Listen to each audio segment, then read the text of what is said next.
napakagaling at napakasipag na alkalde ng Maynila. Napakaswerte natin. Dahil talagang pinaglalaban niya na tumangos ang ilong ng bawat Manilenyo at ng mga businessmen. At alam niyo, by next year, magdadagsaan na ang mga turista dito dahil sa kagalingan ng ating alkalde. Kaya ibigay ko na po ang mikropro sa ating napakagaling at napakasipag na alkalde. Si Your Ways po, Mena Ulos.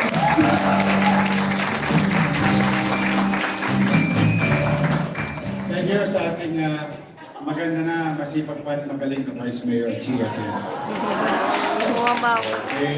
Alam po ninyo yung binanggit niya kanina na maaari magiging masigla ang hanap buhay sa lungsod ng Maynila next year.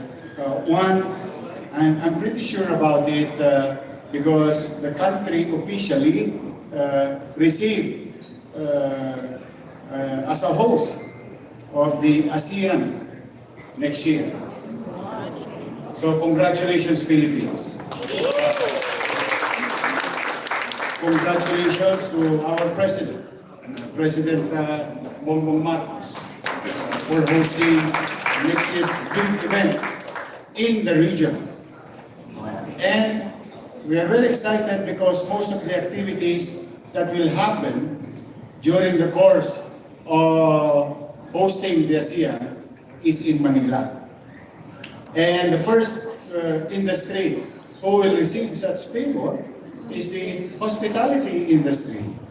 So lalong-lalo na itong, malamang ito, fully booked na naman itong hotel natin sa mall and hotel. We're very excited for that. At napakasipag ng ating Direktor ng Tourism ng Manila, ang ating Direktor Crystal Bagachi. Ayan. Before I continue, I would like to recognize Gigi Gao, our General Manager. I'm Gigi. Gino Chan, our partner, been helping the City of Manila with regard to our peace and order logistical challenges. Ayan ang ating FCCII. At Ms. Noriko Misoguchi, General Manager, Lucky Chinatown. Japanese ba? Talaga? Ha? Kumbawa. Domo arigato, gumastos ka. Attorney Lea Tanodra Armamento, former Commission on Human Rights. Michael John Oganlinola, Manager Binondo, Chinatown Museum, which I have experience in Ayan, pa-check naman po during my natin first kung malinaw. visit ako doon. Kelvin Uy, to the media partners who are present here, Business Mirror, Malaya, Chinese Com News, Manila Bulletin, and Lakbay.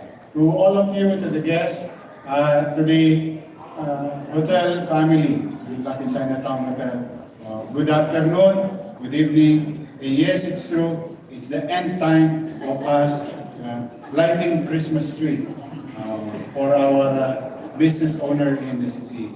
And yes, it's true, it is in our own little way, showing the support of your city government in these activities sa business sector.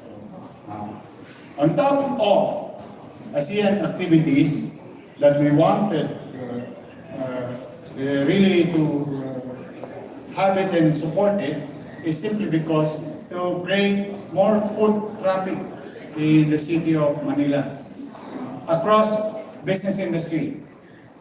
Yan talaga ang goal ko, na muling bumalik ang tao sa lungsod at ang negosyo.